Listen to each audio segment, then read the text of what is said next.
Pemirsa, pemerintah memastikan tarif pajak pertambahan nilai atau PPN 12% berlaku per 1 Januari 2025.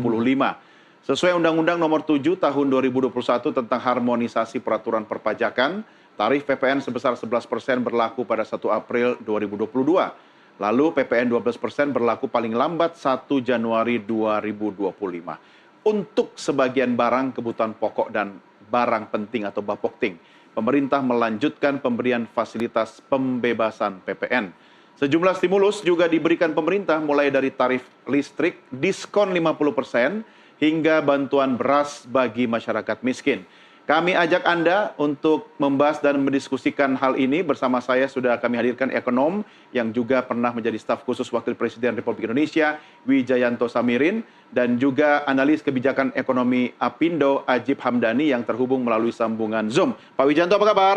Baik, Mas Doni. Sehat, Pak, ya? Salam sehat, sehat. Kalau Bapak sudah senyum-senyum gini, amanlah dunia ekonomi ya. Apalagi di ujung Zoom, Pak Ajib juga sudah senyum bahagia. Pak Ajib, apa kabar? Terima kasih sudah bersama kami, tapi suaranya belum terdengar sampai di sini. Oke, nanti tim kami akan mencoba merapikan suaranya Pak Ajib yang biasanya lantang membahana itu ya. Baik, Bapak-Bapak sekalian, sebelum kita diskusi malam ini, mari kita simak dulu pernyataan Menko Erlangga Hartarto berikut ini. Undang-undang tentang harmoni peraturan perpajakan ini sesuai dengan jadwal yang telah ditentukan. Tarif PPN tahun depan akan naik sebesar 12% per 1 Januari. Namun barang-barang yang dibutuhkan oleh masyarakat ini PPN-nya diberikan fasilitas atau 0%. Jadi barang yang seperti kebutuhan pokok, beras, daging, ikan, telur, sayur, susu, gula konsumsi, jasa pendidikan, kesehatan, angkutan umum, tenaga kerja, jasa keuangan, jasa asuransi, vaksin polio, rumah sangat, dan pemakaian air, seluruhnya bebas PPN. Jadi nanti ada yang kita berikan fasilitas, yaitu untuk barang-barang tertentu.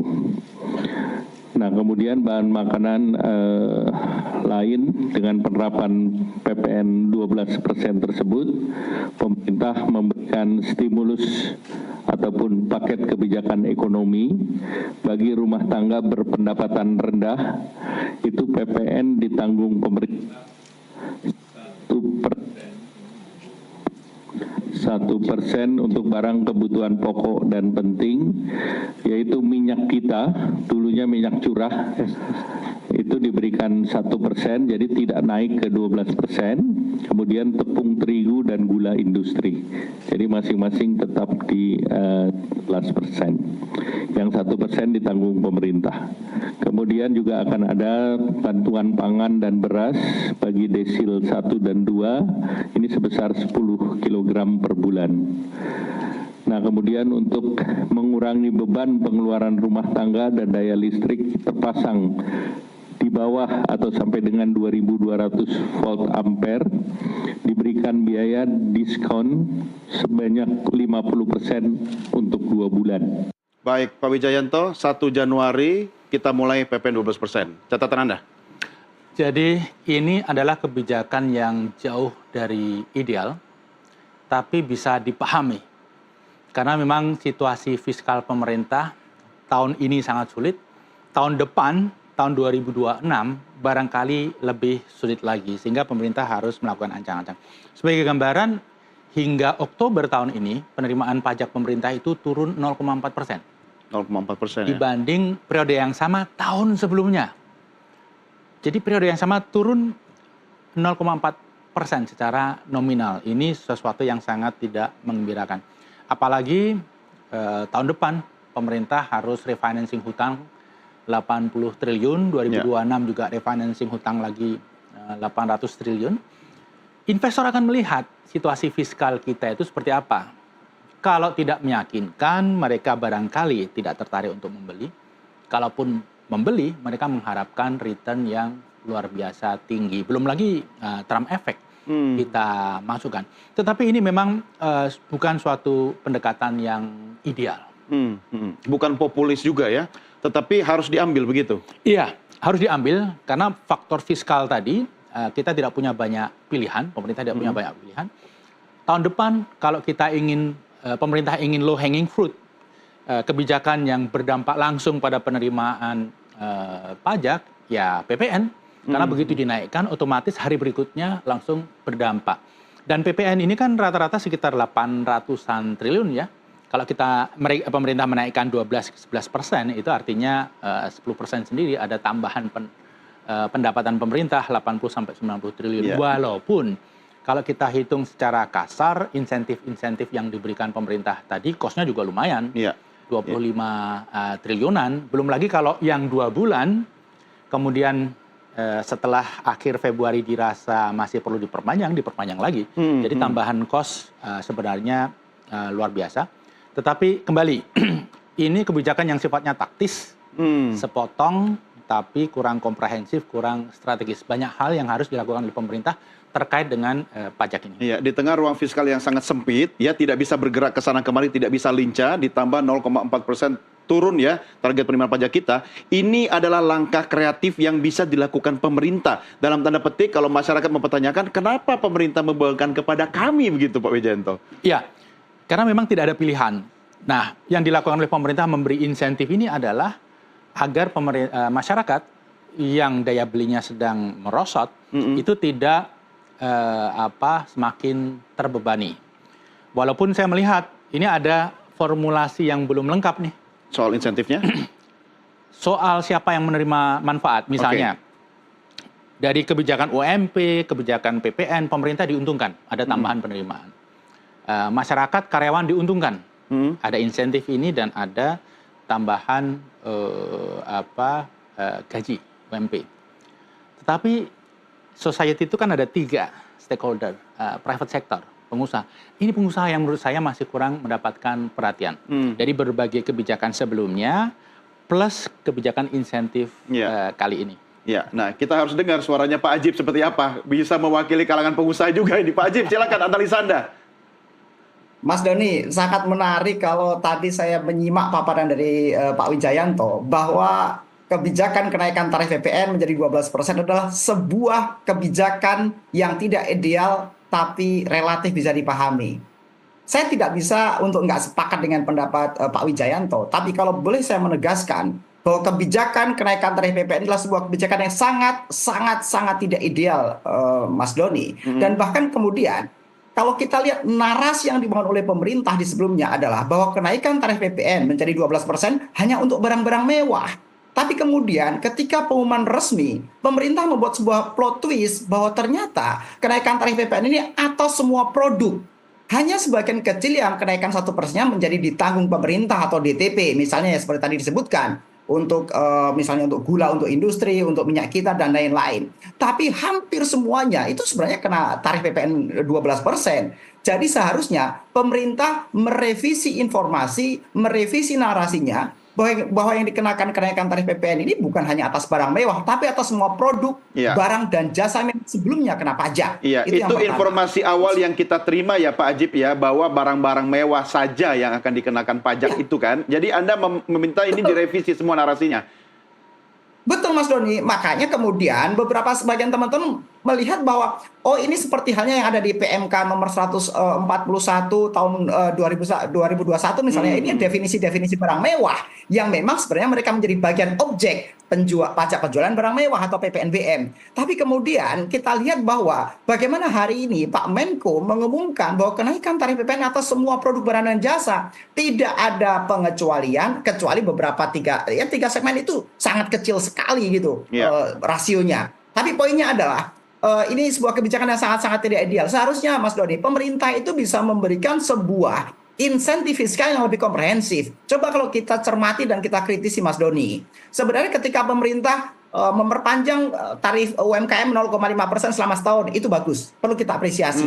Kemudian bagaimana yang penghasilan sampai dengan 10 juta, PPh pasal 21-nya juga ditanggung oleh pemerintah, bagus untuk yang padat karya. Problemnya Mas Doni, ini tidak atas semua orang. Seharusnya pemerintah itu mendorong kebijakan yang juga berlaku atas semua karyawan misalnya. Sebagai contoh.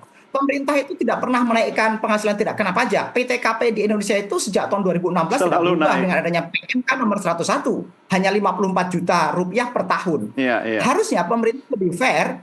Kalau gitu naikkan aja tarif PTKP. Toh untuk menaikkan tarif PTKP itu hanya cukup PMK, nggak harus keputusan presiden atau DPR.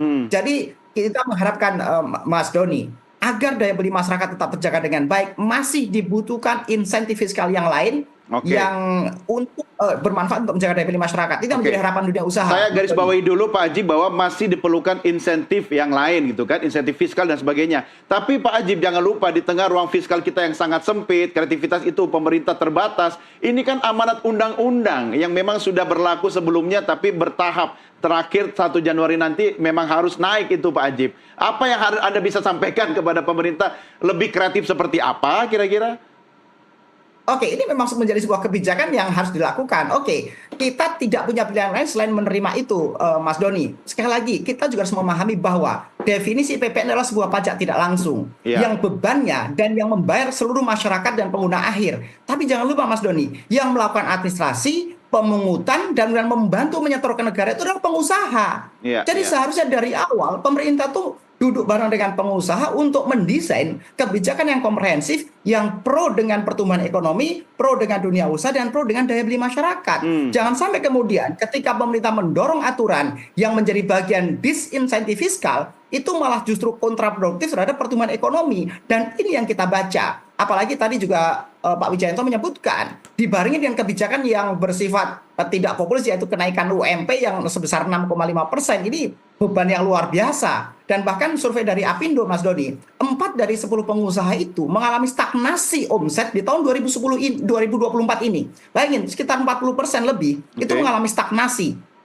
Ini menjadi sebuah catatan penting, Mas Doni. Di samping adanya indikator-indikator ekonomi makro yang lain, misalnya kita deflasi 5 bulan berturut-turut, PMI manufaktur kita juga mengalami kontraksi selalu di bawah angka 50. Ini menjadi sebuah indikator yang tidak terbantahkan bahwa ekonomi kita ini sedang suffering, bahwa sebuah scaring effect dari pandemi kemarin belum selesai. Dibutuhkan insentif fiskal tambahan lain. Sebagai contoh sebagai perbandingan Mas Doni, bagaimana ketika Vietnam menurunkan tarif PPN 10% menjadi 8% untuk mendorong daya beli masyarakat. Padahal dalam konteks yang sama kita juga daya beli masyarakat itu menjadi penopang signifikan dari pertumbuhan ekonomi Indonesia. Seharusnya pemerintah lebih fokus dengan bagaimana menjaga daya beli masyarakat. Satu sisi ketika pemerintah mendorong disinsentif fiskal dengan menaikkan tarif PPN, oke, kita sama-sama terima itu karena sudah menjadi sebuah kebijakan. Tapi dunia usaha terus mengharapkan bagaimana pemerintah lebih fair, bagaimana pemerintah itu lebih aware untuk mendorong kebijakan yang pro dengan pertumbuhan ekonomi dan pro dengan daya beli masyarakat. Demikian Mas Doni. Oke, ini menarik ya. 4 dari 10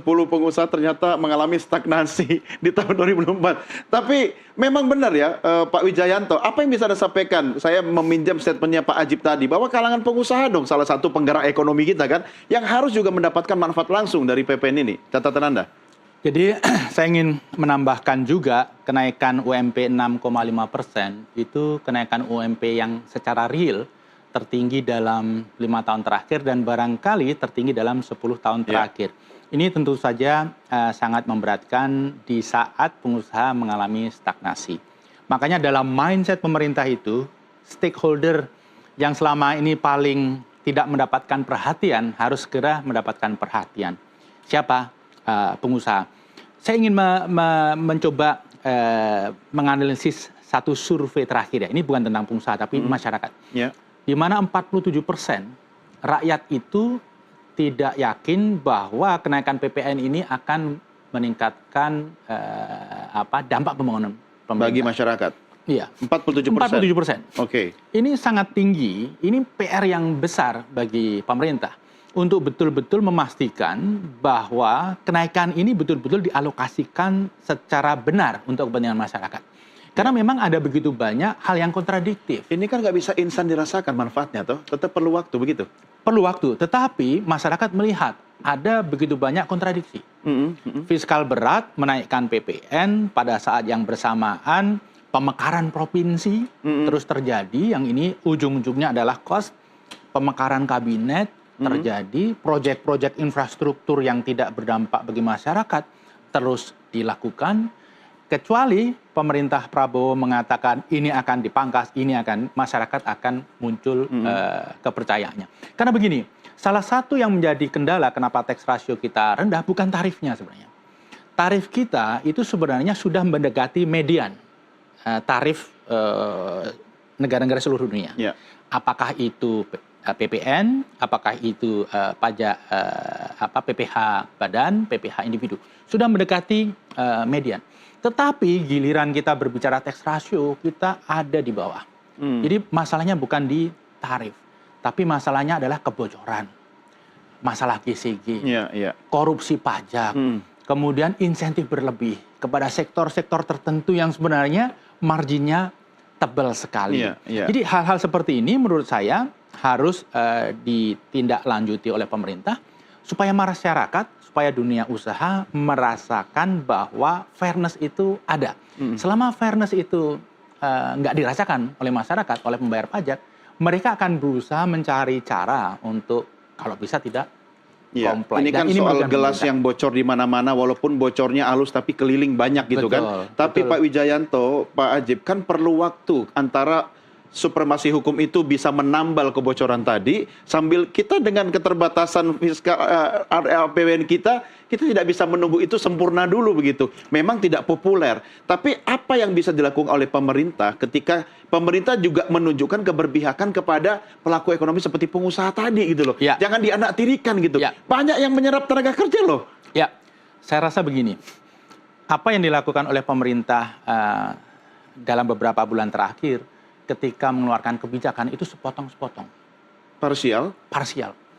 Seharusnya idealnya pemerintah mengeluarkan kebijakan itu yang komprehensif. Jadi PPN jangan hanya dianggap sebagai bagian dari penerimaan negara. Ini bagian dari ekosistem fiskal. Ekosistem fiskal jangan dianggap sebagai fiskal melulu, tapi ini merupakan bagian dari kebijakan ekonomi. Jadi jangan hanya kebijakan PPN saja yang digelontorkan, tapi pemerintah juga harus mengkomunikasikan. Selain ini kita punya rencana ini. Ini yang kurang ya, komunikasi publiknya ya. Bahkan terkait PPN ini, PPN saja saya rasa komunikasinya harus diimprove. Karena begini. Soal narasi yang berbeda ketika pajak itu hanya dikenakan pada barang mewah sampai kemudian nyatanya hari ini. Itu satu hal. Tapi seringkali dalam kesempatan seperti ini ada begitu banyak free rider. Sebenarnya pajaknya hanya naik sedikit, tapi harganya dinaikkan berlipat. Ini oknum ya. Pajaknya cuma sedikit. Harga produknya yang naik berlipat-lipat. Nah, ini pemerintah harus memonitor, memantau. Jangan sampai ini terjadi. Hal-hal aji mumpung kayak gini selalu terjadi. Ketika BBM naik sedikit gitu ya, harga produk semuanya. Ini harus diantisipasi menurut saya. Tapi yang lebih penting lagi adalah komunikasi terkait grand plan pemerintah ini sebenarnya mau apa. Sebenarnya kita mengharapkan ketika pemerintah Pak Prabowo ini dilantik, yang dilakukan pertama kali adalah menjabarkan grand plan terkait kebijakan ekonomi seperti ini. Jangan yang dimunculkan adalah kebijakan menurunkan harga tiket pesawat, kemudian UMP, kemudian PPN, parsial begitu. Ini membuat masyarakat bertanya-tanya. Itu sebabnya angkanya 47% tadi ya. Ini tinggi menurut Anda? Sangat tinggi. Tapi kita harus berikan waktu kepada pemerintah bekerja. Setuju. Kita mengkritisi di sini bukan untuk melemahkan program pemerintah, tetapi untuk kemudian agar program itu bisa lebih baik. Saya tahu Pak Adjib sudah tidak sabar untuk memberikan pernyataan, tapi Pak Adjib, kita break dulu ya Pak ya. Setelah berikut ini saya akan berikan kesempatan ke Pak Adjib untuk melanjutkan diskusi kita. Pemirsa, kami segera kembali sesaat lagi.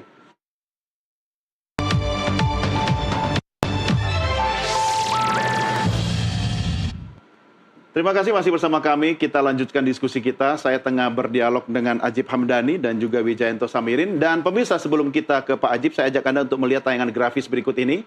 Kita sudah menyiapkan tayangan grafis, bentuknya ada insentif ya yang diberikan oleh pemerintah.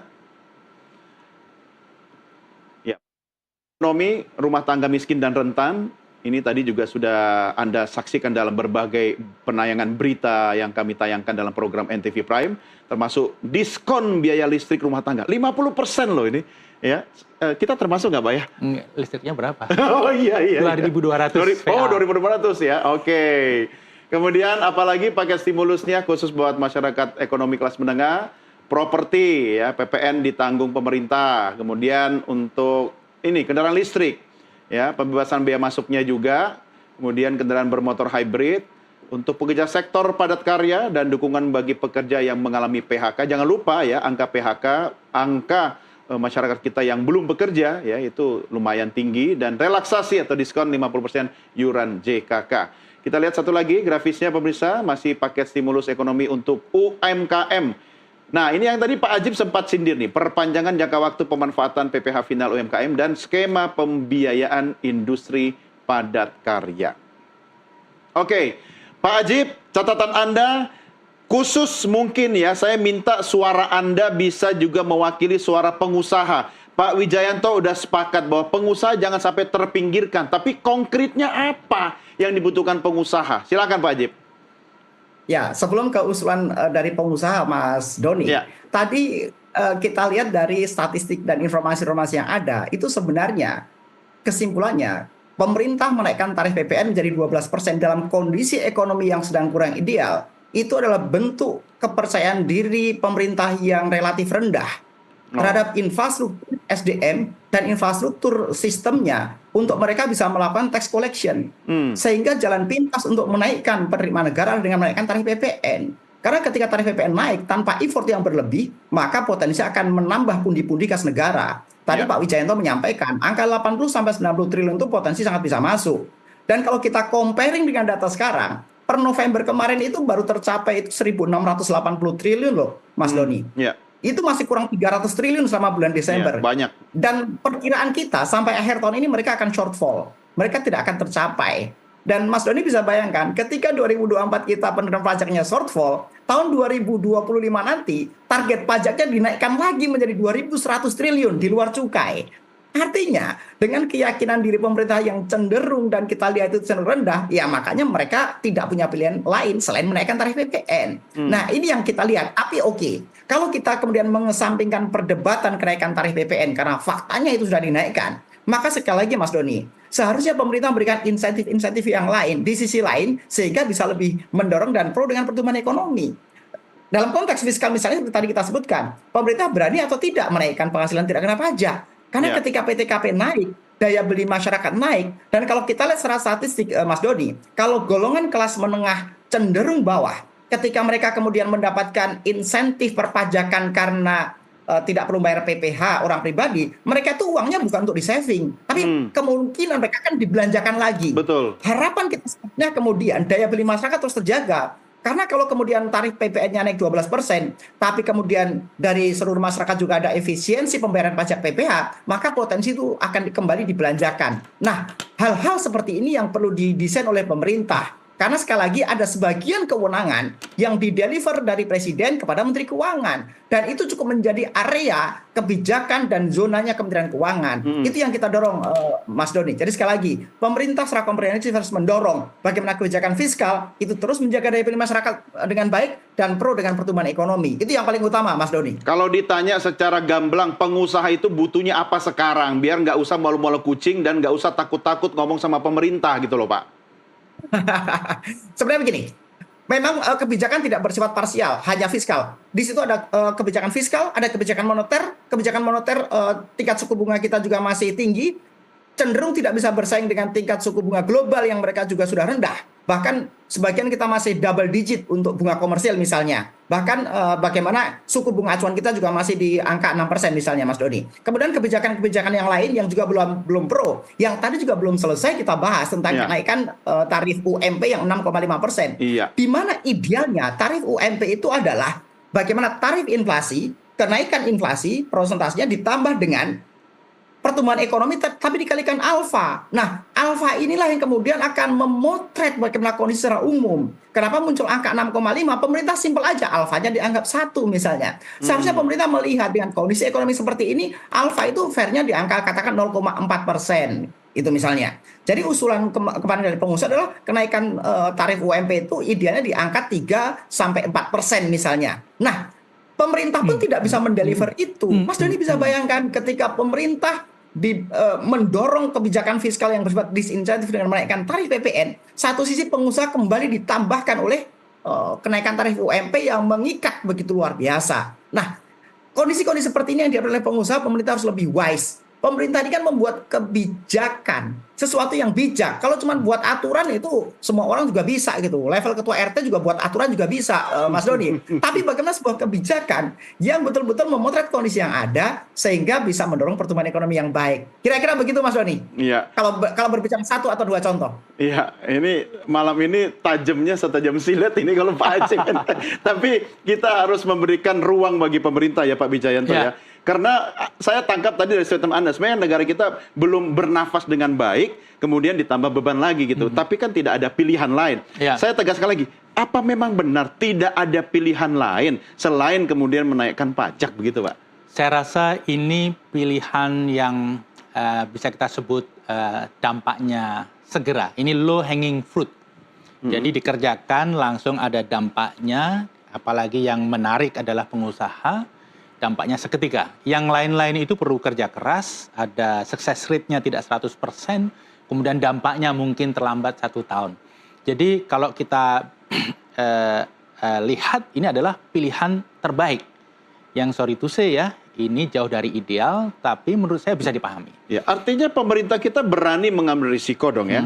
Artinya ini kalau saya katakan dengan diksi yang terbaik di antara opsi-opsi yang tidak tidak maksimal begitu, pemerintah harus mengambil langkah ini. Apakah ada konsekuensi negatif ketika pemerintah kemudian menjalankan ini, ada kegagalan dalam bidang apa misalnya tapi masih bisa ditangani oleh pemerintah? Salah satu risiko kebijakan ini adalah ketika daya beli masyarakat itu kemudian tidak terdongkrak. Nah ini saya rasa perlu diantisipasi. Tapi saya sebenarnya lebih tertarik untuk melihat kebijakan itu dalam arti luas gitu ya. Tadi kita bahas tentang pengusaha itu butuh apa sih? Pengusaha itu butuh kebijakan yang komprehensif. Butuh kepastian. Yang pasti dan kebijakan yang tidak dipenuhi oleh pertimbangan diskresi. Jadi harus rule based, bisa diprediksi. UMP kemarin itu adalah contoh kebijakan yang sangat discretionary base. Bagi pengusaha menurut saya yang paling penting adalah yang paling gampang dilakukan oleh pemerintah, atur spending. APBN itu spendingnya diatur sehingga efektif, tidak banyak bocor, sehingga tidak perlu menambah-nambah penerimaan. Itu yang pertama, yang sebenarnya low hanging fruit yang sudah ada di tangan pemerintah. Kemudian yang kedua, makroekonomi tadi. Sekarang ini kan bunga kredit tinggi sekali dan belum tentu ada. Kenapa? Ya, uang diambil oleh pemerintah lewat SBN dan SRBI yang ujung-ujungnya untuk membeli SBN. Jadi pemerintah juga harus memastikan kondisi sektor keuangan ini kondusif bagi pengusaha. Kalau pemerintah tetap terus menerbitkan SBN dengan bunga tinggi, ini pengusaha ini kesulitan untuk mendapatkan pinjaman. Hal yang lain, yang pengusaha ini sekarang sebenarnya merasa diperlakukan tidak fair. Saya komunikasi dengan beberapa di antara investor baru datang dikasih karpet merah. Pengusaha yang sudah puluhan tahun menciptakan lapangan kerja, membayar pajak, tidak mendapatkan prioritas. Kan sudah kuat, harusnya lebih tangguh. Equal treatment minimal.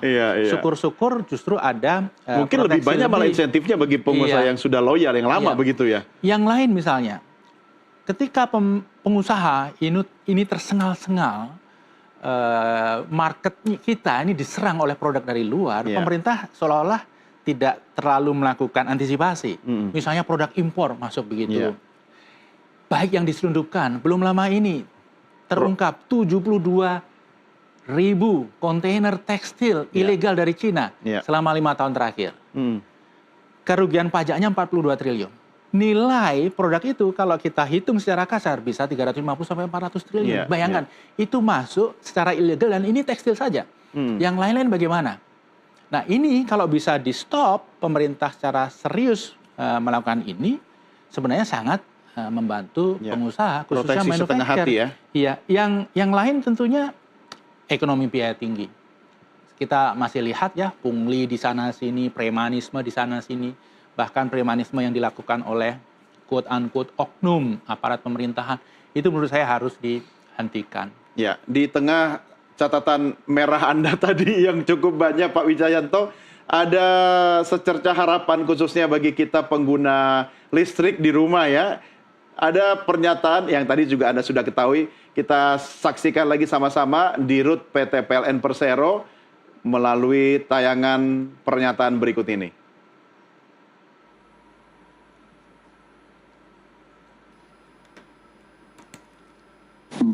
1.000 pelanggan PLN di mana dayanya adalah 6.000 watt ke atas.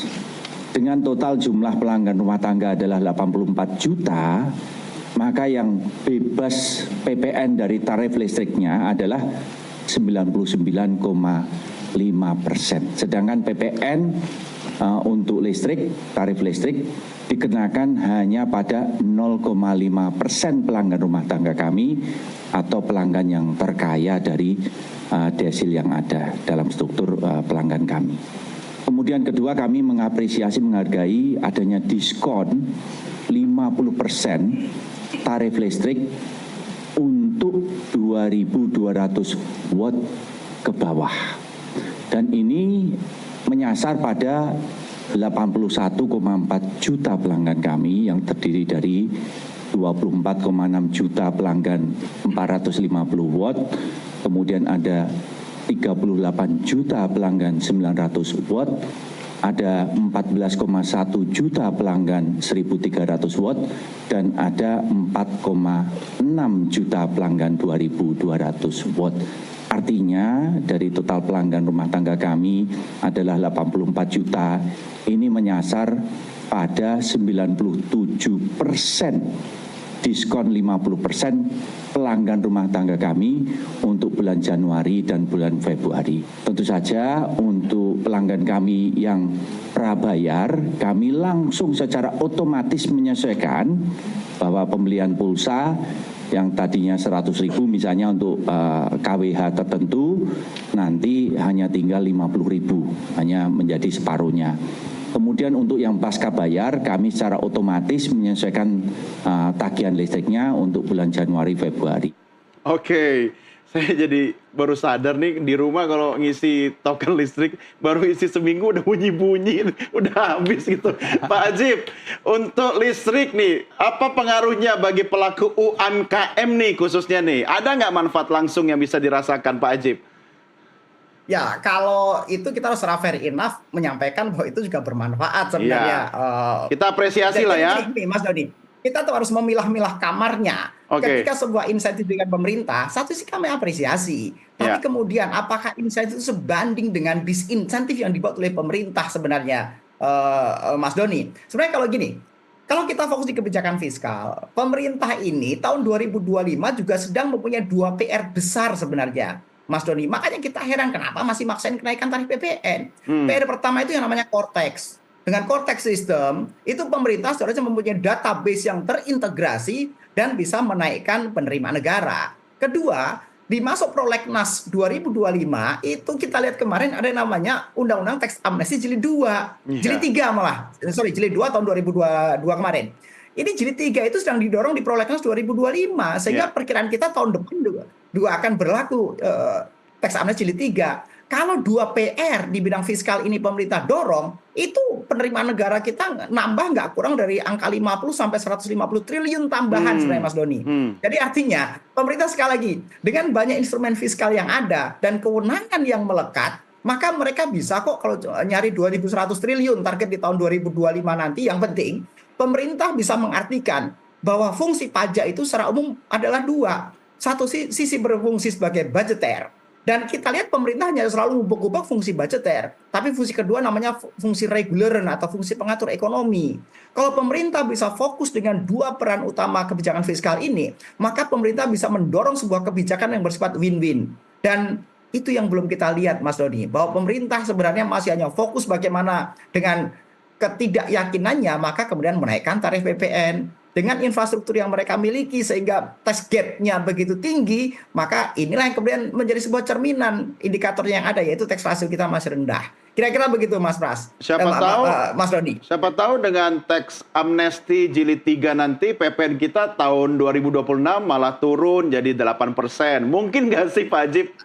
Ada ruang begitu, Mas Doni. Kalau kita perhatikan di Undang-Undang Nomor 7 Tahun 2021 tentang Undang-Undang Harmonisasi Peraturan Perpajakan, pemerintah punya ruang kok untuk membuat range dari 5% sampai dengan 15%. Iya. Jadi pemerintah bisa mendorong itu. Nah, jadi sekali lagi, ini bola ada di pemerintah. Pemerintah akan memainkan peran seperti apa, Mas Doni? Apakah mereka akan memainkan peran yang pro dengan pertumbuhan? Apakah mereka akan memainkan peran kebijakan fiskal sebagai faktor reguleran atau pendorong misalnya pertumbuhan ekonomi misalnya? Itu yang akan kita lihat.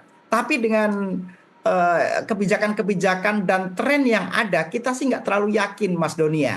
Jadi yang kita harapkan adalah bagaimana tahun 2025 dengan banyak tantangan yang ada, maka pertumbuhan ekonomi 5,2% itu bisa achieve walaupun banyak tantangan. Dan sekali lagi, jangankan 5,2 yang masih sangat challenging. Pak Prabowo ini punya target pertumbuhan ekonomi yang sangat eskalatif, mencapai 8% loh di tahun ketiga atau keempat pemerintahannya.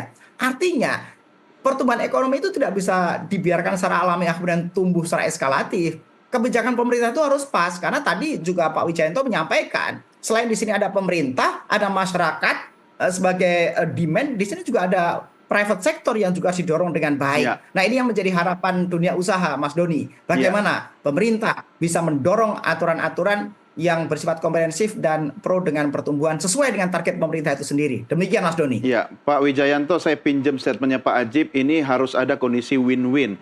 Tapi jangan lupa di tengah kondisi ekonomi global yang mungkin belum tentu membaik ya, 1-2 tahun ke depan, win-win itu sepertinya akan sulit ya. Harus ada yang kita prioritaskan. Apa yang bisa Anda sampaikan?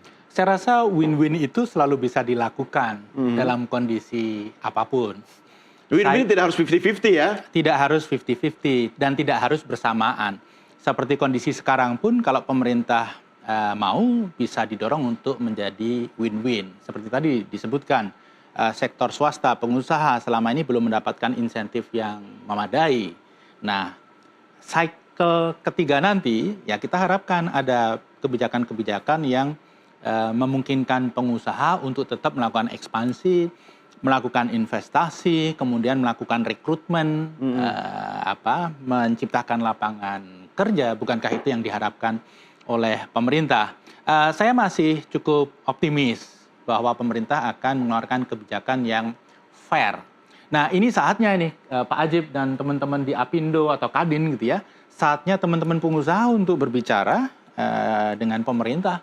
Apa yang sebenarnya menjadi concern mereka, dan dalam kondisi ini pun pemerintah harus membuka diri mendengar gitu ya, karena mohon maaf dari 2 kebijakan besar yang dikeluarkan, pengusaha ini belum mendapatkan benefit yang memadai. Sementara tapi Anda tadi optimis bahwa pemerintah akan pro pada pengusaha. Di tahun depan kira-kira apa konkretnya wujudnya yang paling bisa ditunjukkan oleh pemerintah untuk memperlihatkan kebijakan itu berpihak kepada pelaku usaha? Ya, saya rasa beberapa hal yang konkret yang sebenarnya menjadi tanggung jawab dan kewajiban pemerintah untuk menjalankan, misalnya stop penyelundupan. Wah, itu mencederai luar biasa industri elektronik, aparel dan segala macam. Iya. Bukankah penyelundupan juga itu bagian usaha ya? Iya. Memang harus digeber ini. Kemudian masalah impor, pemerintah harus lebih selektif. Masalah pengawasan dan lain sebagainya. Proteksi pada produk-produk lokal? Bisa jadi itu dilakukan, tetapi kita harus lihat ya, jangan sampai kita kemudian mendapatkan masalah yang lebih besar karena kita terikat dengan komitmen di WTO. Yang tidak kalah penting adalah sekarang ini ada begitu banyak produk-produk underground ekonomi yang dijual di pasaran. Bisa jadi produknya memang tidak boleh beredar, ini harus dihapuskan. Tapi produknya banyak juga yang boleh beredar, karena bukan produk yang haram secara hukum, tetapi melalui proses yang ilegal, tidak membayar pajak, terselubung dan lain sebagainya. Tidak ada kontribusi bagi keuangan negara kan? Sebenarnya itu produk impor, kemudian yang di rebranding dan lain sebagainya. ini harus didisiplinkan oleh pemerintah. 3 itu saja kalau dikerjakan dengan baik, maka sebenarnya pengusaha sudah sangat terbantu. Yang lain, yang ini ya kita belajar dari apa yang terjadi tahun ini, UMP. Jangan sampai UMP tahun 2025 kenaikannya nanti menggunakan metode yang sama. Kita sudah banyak belajar. Perlu disepakati formula sehingga semua pihak itu sudah tahu. Dan kita harus comply dengan formula yang kita sepakati itu. Kalau tidak ada kepastian, ya semua rugi. Ya, ini momentum yang tepat sebenarnya karena para kepala daerah kan baru terpilih ya. Pemerintah harus lebih mulai mengaktifkan komunikasi politiknya. Oke, Bapak-bapak kita rehat sejenak. Kita lanjutkan di segmen berikutnya. Pemirsa, kami segera kembali sesaat lagi.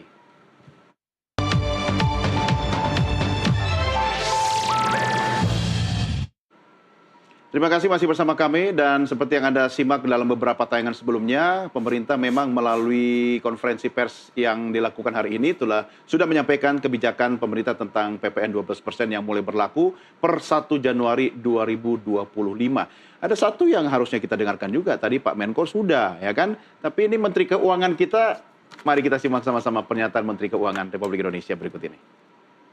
Untuk pekerja ada paketnya juga, dari mulai akses kehilangan, jaminan kehilangan pekerjaan, dan nanti untuk industri padat karya, di mana lagi-lagi yang disasar adalah pekerjanya dan industrinya, juga ada insentif PPh pasal 21 DTP untuk industri padat karya, pembiayaan industri padat karya, dan bantuan 50% untuk jaminan kecelakaan kerja. Pak Ajib, sebenarnya kan pemerintah sudah memberikan tanda petik ya, berusaha untuk memberikan manfaat dan keadilan bagi semua kalangan, bawah, menengah, atas. Cuma pengusaha memang belum ada keadilan begitu kan? Apa yang bisa Anda sampaikan? Pemerintah tidak boleh juga coba-coba, tetapi ini kebijakan sudah harus dijalankan. Catatan Anda Pak Ajib. Oke, kalau kebijakan sudah ketok palu, itu menjadi sebuah pilihan tunggal. Ya udah kita jalankan bersama-sama. Ya. Dunia usahanya mempunyai sebuah harapan bahwa pemerintah harus konsisten. Bagaimana mendorong kebijakan fiskal itu yang bisa mendorong pertumbuhan ekonomi. Tapi kalau saya malah justru tertarik tadi mengomentari dari Pak Wijayanto sebenarnya, Mas Doni, kalau diperbolehkan. Silakan. Bagaimana sebenarnya daya saing kita ini cenderung kurang diproteksi oleh pemerintah. Kalau kita berbicara masalah barang impor, kita bagi menjadi 2, barang legal dan barang ilegal. Kita sama-sama nggak mendapatkan proteksi terbaik dari pemerintah. Coba kita berbicara yang ilegal. Ini menjadi domainnya Bea Cukai di bawah Kementerian Keuangan dan juga Kemendak sebenarnya. Bagaimana untuk law enforcement yang tinggi, dan kita lihat memang barang impor ilegal itu masih tinggi. Ini yang kemudian membuat bagaimana daya saing kita rendah gitu. Karena ketika mereka masuk, mereka nggak perlu membayar pajak dan lain-lain. Dan bahkan untuk yang barang legal pun, itu regulasi kita juga masih kurang. Ini koordinasi lintas sektoralnya kayaknya berat juga Pak Ajib, karena jalan tikus barang ilegal masuk itu banyak sekali loh. Oh iya betul. Ini berbicara masalah law enforcement memang betul. Tapi konteksnya begini, ini nih ilegal juga menjadi PR tersendiri. Yang legal pun kita juga punya PR, Mas Doni. Karena kalau kita lihat aturan kita itu hanya sekitar 200, nggak nyampe 300 instrumen kebijakan yang mengatur tentang tata niaga kita yang pro dengan produk dalam negeri. Dibandingkan dengan negara-negara lain, mereka ada yang sampai 500, ada yang sampai 1000 instrumen kebijakan misalnya. Nah, kondisi-kondisi seperti ini yang kemudian tidak bisa kita membuat sebuah analisis yang bersifat parsial. Kita tidak bisa memberikan sebuah usulan yang bersifat sebagian-sebagian gitu. Sekali lagi harus komprehensif. Dan tadi terima kasih Pak Wijayanto sudah memberikan sebuah paparan yang sangat komprehensif sekali terhadap bagaimana masalah-masalah yang dihadapi dunia usaha. Tapi poinnya Mas Doni, kalau kita fokus pada kebijakan fiskal, masih banyak PR yang bisa yang menjadi bagian pemerintah, seperti halnya Cortex. Bayangkan Mas Doni, Cortex yang ditunjang oleh dana yang nilainya triliunan itu hanya domain Direktorat Jenderal Pajak. Seharusnya Direktorat Jenderal Pajak itu nyambung dengan data dari Direktorat Jenderal Bea Cukai. Ini belum dilakukan loh. Padahal ini sama-sama Kementerian Keuangan yang notabene mempunyai kewenangan sangat tinggi dan bahkan sekarang aksesnya langsung di bawah Presiden. Sekarang Menko itu koordinasi bukan di bawah Menko Ekonomi loh Mas Doni. Langsung bayangin, Presiden. Dengan kewenangan yang begitu luar biasa, tapi bahkan untuk menyambungkan sistem antara Dirjen Pajak dengan Dirjen Bea Cukai aja ini masih membutuhkan waktu. Harapan kita Mas Doni, bagaimana kebijakan fiskal ini menjadi sebuah instrumen untuk membuat namanya playing level field yang sama gitu. Jadi kita bermain dalam area yang sama, dalam lapangan yang sama. Sehingga bagaimana daya saing industri itu bisa berjalan dengan sehat. Itu yang kita harapkan, Mas Doni. Dan sekali lagi, pemerintah masih mempunyai banyak PR, dan sebenarnya dunia usaha selalu memberikan masukan-masukan yang konstruktif, dan bagaimana masukan-masukan kita itu mengcapture dan memotret kondisi yang ada di lapangan, sehingga saya yakin bagaimana teman-teman Apindo terus bisa memberikan masukan terbaik buat pemerintah. Tinggal bagaimana kemudian pemerintah apakah akan memakai masukan-masukan terbaik dari dunia usaha atau tidak. Kalau pemerintah ingin mendorong sebuah pertumbuhan ekonomi yang sustain, kalau pemerintah ingin pertumbuhan ekonomi di atas 5% dan itu bisa achieve, maka pemerintah harus lebih banyak menggandeng stakeholder. Bagaimana pertumbuhan ekonomi bisa sesuai dengan kerangka ekonomi makro yang didorong oleh pemerintah ke depannya. Demikian, Mas Doni. Iya, dipakai atau tidak, tapi pemerintah harus mulai banyak mendengar ya suara dari pengusaha, khususnya kan Pak Wijayanto. Saya tadi tertarik dengan statement Anda, Pak Wijayanto, bahwa sebenarnya pemerintah dari sisi infrastruktur perpajakan juga kita belum sempurna. Tapi ini kan sudah ketok palu, dan beberapa hari lagi tanggal 1 Januari sudah diimplementasikan. Apa yang bisa dilakukan pemerintah, paling tidak untuk mengakselerasi manfaat dan insentif itu biar bisa mudah dirasakan, lagi-lagi biar nanti ada peluang untuk pengusaha bisa merasakan lebih besar manfaat atau keberpihakan dari pemerintah? Ya, ini memang ujian konkret bagi pemerintah, gitu ya. Karena janji sudah diucapkan, gitu ya, insentif ini akan diberikan, masyarakat akan menunggu delivery dari janji-janji itu. Ketika pemerintah bisa mendeliver dengan baik, trust akan makin tinggi. Ketika trust terbangun, banyak hal sulit bisa dilakukan dengan lebih mudah. Saya ingin coba keluar sedikit, karena dari tadi kita berbicara masalah defensif. Bagaimana kita menghindari import, smuggling, dan lain sebagainya. Ada satu PR besar yang selama ini belum terselesaikan. Apa itu? Kita ofensif. Produk kita harus bisa masuk penetrasi ke negara lain.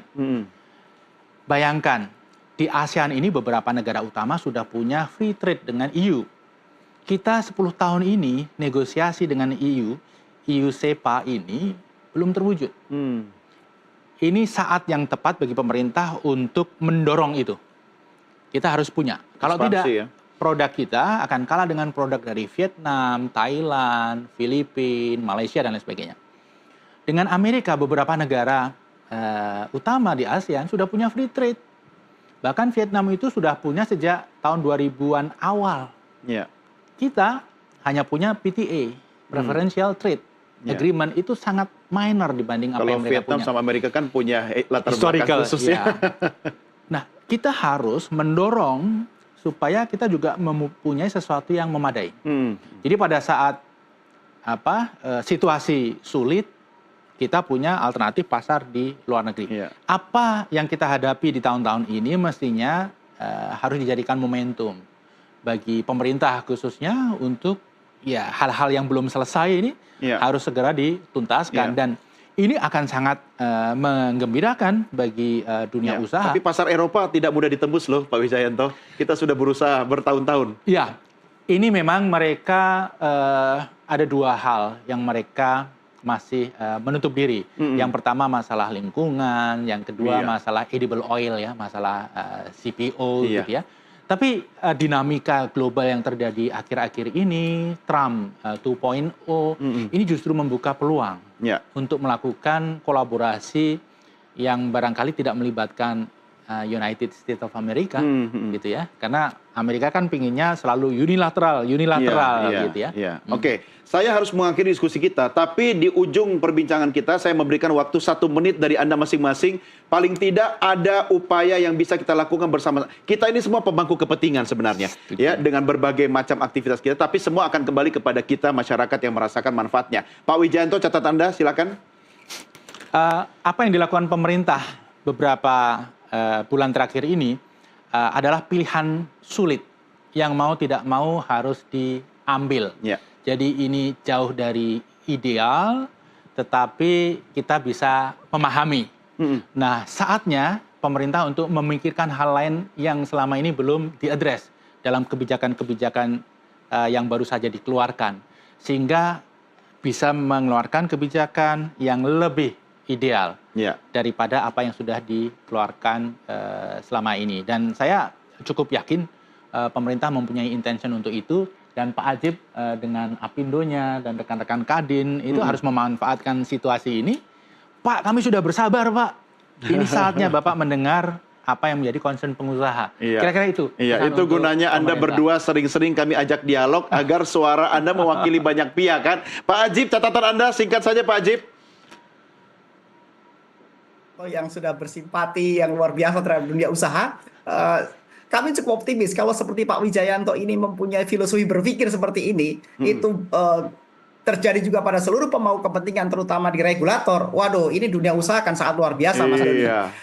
Tapi poinnya begini, dunia usaha memaklumi bahwa 3 tahun ke depan itu pemerintah menghadapi kondisi fiskal yang begitu luar biasa. Ya. Satu sisi pengeluarannya sangat bleeding, dan satu sisi penerimaan juga sangat challenging. Tetapi yang perlu kita tekankan, Mas Doni, adalah bagaimana pemerintah bisa menjaga daya beli masyarakat dengan baik untuk menjaga pertumbuhan ekonomi yang sustainable ke depannya. Karena pertumbuhan ekonomi kita secara signifikan ditopang oleh daya beli dan konsumsi domestik. Dan harapan dunia usaha, Mas Doni, adalah bagaimana pemerintah bisa konsisten mendorong program-program yang pro dengan masyarakat luas, pro dengan pemerataan dan dunia usaha. Demikian, Mas Doni. Ya, baik. Kita akhiri sampai di sini. Paling tidak, mari kita berikan pemerintah waktu bekerja dulu. Ya, Anda berdua tentu siap dengan memberikan banyak masukan, dan kami di sini tentu akan mengawal kebijakan pemerintah yang harus berpihak kepada rakyat. Pak Wijayanto, terima kasih bersama kami. Pak Ajib juga terima kasih. Pak Ajib, meski sudah terlambat beberapa hari, saya tetap mengucapkan selamat ulang tahun ya. Happy belated birthday buat Pak Ajib Hamdani ya. Terima kasih Sehat banyak. dan Terima bahagia kasih. selalu. Thank you Pak Ajib. Terima kasih banyak. Terima Ya, kasih. baik, pemirsa, kami akhiri sampai di sini diskusi kita dalam NTV Prime Dialog, sekaligus mengakhiri program NTV Prime edisi hari ini. Atas nama rekan redaksi dan kerabat kerja yang bertugas, saya Doni De Keizer berterima kasih atas kebersamaan kita. Salam Nusantara.